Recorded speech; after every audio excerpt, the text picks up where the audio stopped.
আমি নিজে 3 মাস ধরে ভাড়া থাকছি, নিজে রান্না করি, নিজে খাই, নিজে জামা প্যান্ট নিজে কাচি, তারপরেও আমি বাড়িতে কন্টিনিউ আমার ফ্যামিলিকে টাকা পাঠাই।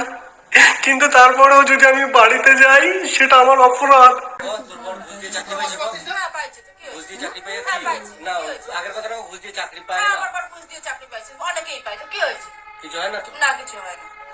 তো এনার বর ঘুষ দিয়ে চাকরি পেয়েছে আর এটা কন্টিনিউ কেসও চলছে।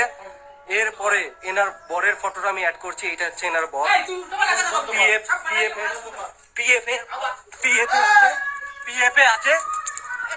তো এরপরে তোমরা সব বিচার করবে, ঘুষ দিয়ে চাকরি এরকম আগেও মেরেছে, এরকম আগেও আমায় মেরেছে।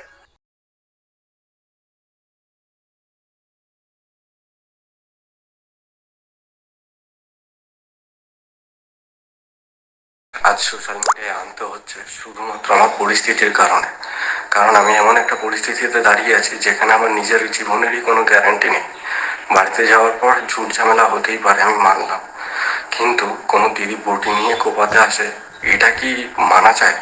আমি তো কোনো স্বপ্নও ভাবিনি।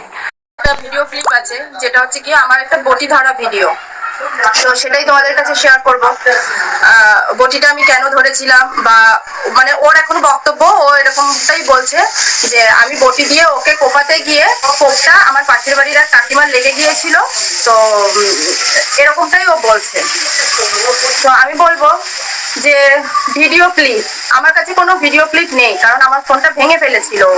আমার কাছে কোনো ভিডিও ক্লিপ নেই। মারতে গিয়েছিলাম না কি করেছিলাম সেটাই আমি এই যে কাকিমাকে ডেকে নিয়ে এসেছি। এই যে হচ্ছে আমার সেই কাকিমা।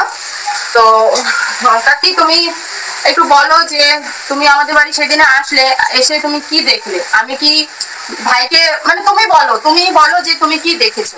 সেদিন এসছে আমি এই মন করি যে বাপন এসছে, আমি সামনে দরজা বসে দেখতে পেয়েছি। এসে দেখি মাইমা রসুন পেঁয়াজ কাটে, ওখানে বসে বলছি মাইমা বাপন এসছে, এবার পিটি আসলে তো ভালো হতো, আমার স্বপ্নটা সত্যি হয়ে যেত। একজন এসছে আর একজন আসেনি, কি করছে দেখি এখানে হাতাহাতি হচ্ছে।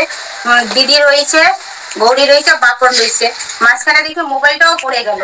দিয়ে এখন দেখি গৌরীর চুলটা ধরে টানাটানি করছে, এবার মেজদি বলছে ধরো ধরো, তো মা বলছে ধরো ধরো, এবার ধরলাম, কোনি ধরো ধরো ধরে এবার ও চুল টেনে সে এরকম বেরিয়ে যাচ্ছিল, ছাড়াতে পারছে না, তিনজনে মিলে এই চুল টানাটানি হচ্ছে।